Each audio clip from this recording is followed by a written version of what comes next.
La parole est à Olivier Six. Oui, merci Monsieur le Président, Monsieur le Vice-président, chers collègues.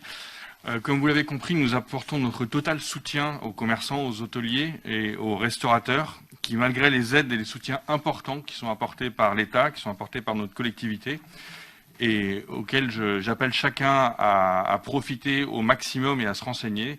Et je citerai simplement l'activité partielle, le chômage partiel, les exonérations et les reports de charges sociales, les exonérations de charges pour les entreprises, les prêts garantis par l'État, les prêts en direct par l'État, les aides directes à hauteur de 10 000 € pour les entreprises qui sont fermées administrativement, la prise en charge des loyers à hauteur de 50% pour les bailleurs.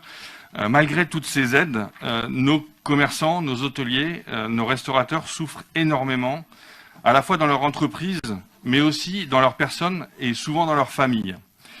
Nous profitons et nous apprécions tous, toute l'année, la proximité, la dynamisme et la qualité de l'offre de ces commerçants, de ces hôteliers, de ces restaurateurs. Cette crise risque malheureusement d'en détruire beaucoup et d'avoir un impact à très long terme sur eux et directement sur l'ensemble de nos concitoyens.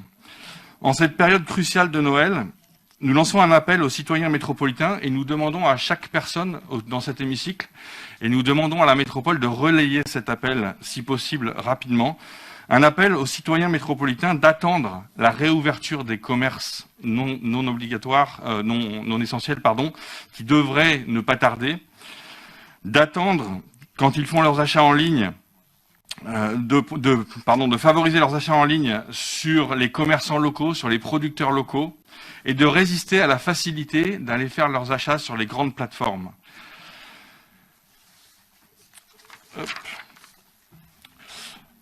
En plus de cet appel, pour revenir à cette délibération, et sans minimiser les propos de Madame De Caro et la demande que nous faisons de relancer cette aide exceptionnelle et urgente pour nos restaurateurs et nos hôteliers et nos commerçants, nous sommes totalement pour le renforcement de ce plan d'investissement pour ces professionnels.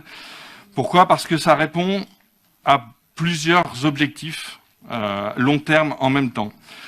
Le premier, c'est un objectif d'économie d'énergie qui va directement impacter l'écologie et la planète, mais surtout le budget de ces commerçants, de ces restaurateurs et de ces hôteliers.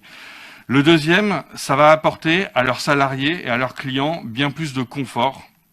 Et le troisième, c'est d'améliorer l'attractivité de leur commerce qui leur permettra de rebondir et de contrer à bien plus long terme l'offensive des pure players et l'offensive de l'Internet. Cependant, nous appelons à la vigilance concernant ce plan d'investissement. Pour beaucoup de commerçants, et ça l'a été précisé tout à l'heure, d'hôteliers et de restaurateurs, aujourd'hui, ils sont très très loin de cette problématique d'investissement, mais cherchent plutôt à survivre. Ils ont des problématiques très fortes de trésorerie et d'endettement qui rendent ces investissements impossibles. Nous appelons donc la métropole à accompagner ce plan d'une communication proactive et d'études personnalisées en collaboration avec les syndicats et la CCI pour aller rechercher au niveau de ces commerçants, de ces hôteliers, de ces restaurateurs, leurs possibilités d'investissement. Et nous souhaitons aussi, dans le même esprit que ce que nous avons proposé concernant les TPE, les PME industrielles, la mise en place d'un système de contre-garantie métropolitaine des financements, puisque la plupart de ces entreprises sont aujourd'hui surendettées avec les prêts garantis par l'État et le seront encore pour longtemps.